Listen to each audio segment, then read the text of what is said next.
যিসকল বন্ধু বান্ধৱীয়ে এইবাৰ হাইস্কুল শিক্ষান্ত পৰীক্ষাত অৱতীৰ্ণ হৈছে তেওঁলোকৰ বাবে আজি এই ভিডিঅ'টো স্পেচিয়েলি হয়। শিক্ষা বিভাগৰ ফালৰ পৰা আজি নটিচ জাৰি কৰিছে যে এই মাহতে হাইস্কুল শিক্ষান্ত পৰীক্ষাৰ ৰিজাল্টসমূহ ঘোষণা কৰিব। সেয়ে আপোনালোকে এই বিষয়ে জানিবলৈ মোৰ এই ভিডিঅ'টো অকণো স্কিপ নকৰাকৈ চাব বুলি আশা কৰিছোঁ। তেনেহ'লে বলক ফ্ৰেণ্ডসকল আমি আমাৰ মূল টপিকটো আৰম্ভ কৰোঁ। শিক্ষা বিভাগৰ ফালৰ পৰা সেবাক নটিচ দিছিল যে 31 জুলাই আগতে হাইস্কুল শিক্ষান্ত পৰীক্ষাৰ ফলাফলসমূহ ঘোষণা কৰিব লাগিব। আজি সেবা বোৰ্ডে সিদ্ধান্ত ল'ল যে 30 জুলাই তাৰিখে হাইস্কুল শিক্ষান্ত পৰীক্ষাৰ ঘোষণা কৰিব।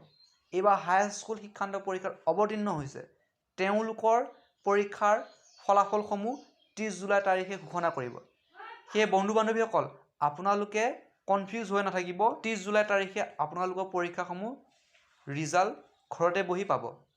আপোনালোকে কোন ৱেবছাইটৰ যোগেৰে পাব ৰিজাল্টসমূহ তাৰ বিষয়ে অন্য এটা ভিডিঅ'ৰ যোগেৰে আপোনালোকক জনাই দিম। যদি ভিডিঅ'টোৰ পৰা উপকৃত হৈছে তেনেহ'লে আপোনালোকৰ বন্ধু বান্ধৱীসকলৰ মাজত শ্বেয়াৰ কৰিব, লাইক কৰিব, কমেণ্ট কৰিব আৰু লগতে মোৰ এই চেনেলটো ছাবস্ক্ৰাইব কৰিব। কাষতে থকা বেল আইকনটো প্ৰেছ কৰিব।